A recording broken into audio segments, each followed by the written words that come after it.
तेच या पुस्तकासंदर्भात मला जास्त बोलताना दिसत आहेत। त्यांना कोणतेही संदर्भ माहीत नाहीत। 20 वर्षापूर्वी 25 वर्षापूर्वी काय घडलं या संदर्भात त्यांच्याकडे माहिती नाही। तेव्हा गोपीनाथराव मुंडे होते, प्रमोद महाजन असतील, एकनाथराव खडसे असतील, सूर्यभान वहाडणे होते आणि आताचे काही लोक तेव्हा मातोश्रीच्या बाहेरच्या झाडाखाली उभे राहत होते। त्यांना आतल्या अनेक घडामोडी माहीत नाहीत। पण हा तुम्ही जो विषय सांगताय तो अत्यंत अलीकडचा आहे। एक लक्षात घ्या,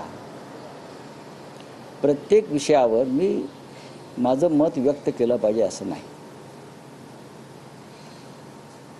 संबंधित व्यक्तीला सेवेत घेण्यासंदर्भात एक शासकीय निर्णय झाला, त्याशिवाय ती व्यक्ती येणार नाही।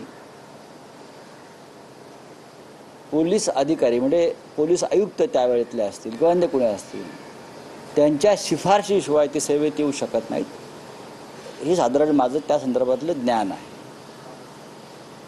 आणि तो शासकीय निर्णय असल्यामुळे आणि माझा शासनाशी तसा संबंध नसल्यामुळे त्याच्याविषयी मी आता मत व्यक्त करणं बरोबर नाही। पण ही त्रोटक माहिती मी दिलेली आहे। मला जे माहीत होतं ही त्रोटक माहिती दिली। जर मला पूर्ण माहिती द्यायची असती तर मी त्यात लिहिलं असतं ना। मी सविस्तर जसे इतर विषय लिहिले तसे मी लिहिले असते। पण सचिन वाजे सेवेत येऊ नये पुन्हा, सचिन वाजेंना मी चांगल्या प्रकारे ओळखत होतो, ते नोकरीत येऊ नयेत किंवा त्यांना घेतलं जाऊ नये यासाठी मी स्वतः शरद पवारांना भेटलो होतो। तेव्हा तिथे अबू आदमी होते, जे साक्षीला अगदी म्हणाल आता ते परत विचारतील काही लोक। मी स्वतः माननीय पवार साहेबांना तेव्हा सांगितलं की साहेब हे थोडंसं गडबडीचं होऊ शकेल। पण मला वाटतं तोपर्यंत निर्णय झाले होते, बरेचसे निर्णय झाले होते। ठीक आहे, जाऊ द्या आता काय। नाही, पण राऊतसाहेब, सचिन वाझे यांची पोलीस दलातली कारकीर्द वादग्रस्त होती। प्रकरणात ते वादात होते।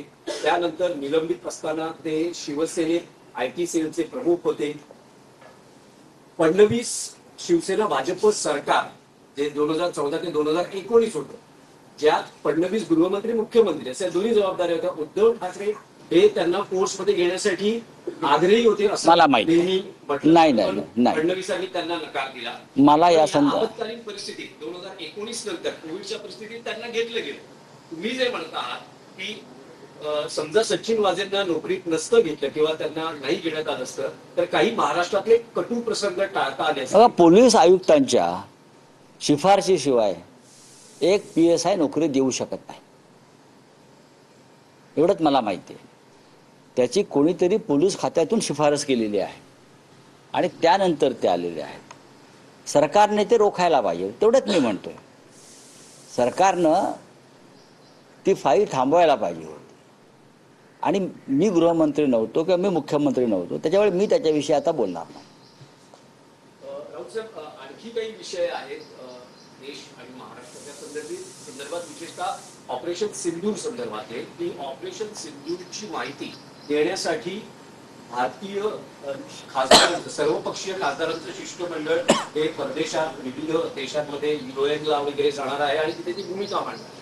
त्यात काँग्रेसचे शशी थरूर यांनी